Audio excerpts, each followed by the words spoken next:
Hey guys, welcome back to my channel. আশা করছি তোমরা সবাই ভালো আছো আর তোমাদের ভালোবাসায় আমরাও অনেক ভালো আছি। তো বন্ধুরা, আজকে কোথায় বেরিয়ে পড়েছি তোমরা বুঝতেই পারছো, আর নতুন করে বলার কিছু নেই। তো প্রতি বছরের মতো এবছরও আমরা বেরিয়ে পড়েছি গদখালি বড়বাজারি বলে বাবার মাথায় জল ঢালতে।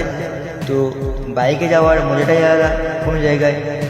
তো তোমরা যদি বাইকে গিয়ে থাকো কমেন্টে জানিও। আর আমরা তো বেরিয়ে পড়েছি বড়বাজারির উদ্দেশ্যে, তোমরাও যাচ্ছ তো।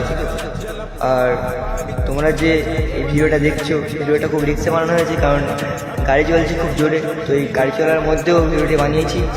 তো আস্তে আস্তে আমরা গন্তব্যস্থলের দিকে পৌঁছতে চলেছি। তো আমাদের সামনে যে হোল্ডিংটা রয়েছে, হোল্ডিংটা আমাদের মার্কেটের, এবং এটা হংকালি কলেজ। এবং আমরা আস্তে আস্তে এখন পৌঁছে গিয়েছি বাসন্তী ব্রিজে। তো বাসন্তী ব্রিজটা খুবই সুন্দর এবং খুব ভালো ভিউ দেয়। অনেকেই এখানে আসে। ক্যানিং ব্রিজের মতো এটিও একটি ভালো ব্রিজ এবং দেখার মতো কিছু আছে। আর এই ব্রিজের আরেকটি নাম আছে, যেটি ভোগল ব্রিজ নামে পরিচিত হয়। তো সবাই এসো, বাসন্তী ব্রিজে ঘুরে যেও এবং এনজয় করো। তো ফাইনালি আমরা গন্তব্যস্থলের কাছাকাছি পৌঁছে গিয়েছি। দেখতেই পাচ্ছ পুজো প্যান্ডেলের লাইট জ্বলছে ওই। আর আমরা তো ফাইনালি পৌঁছেই গিয়েছি, দেখতে পাচ্ছ লাইট গেট।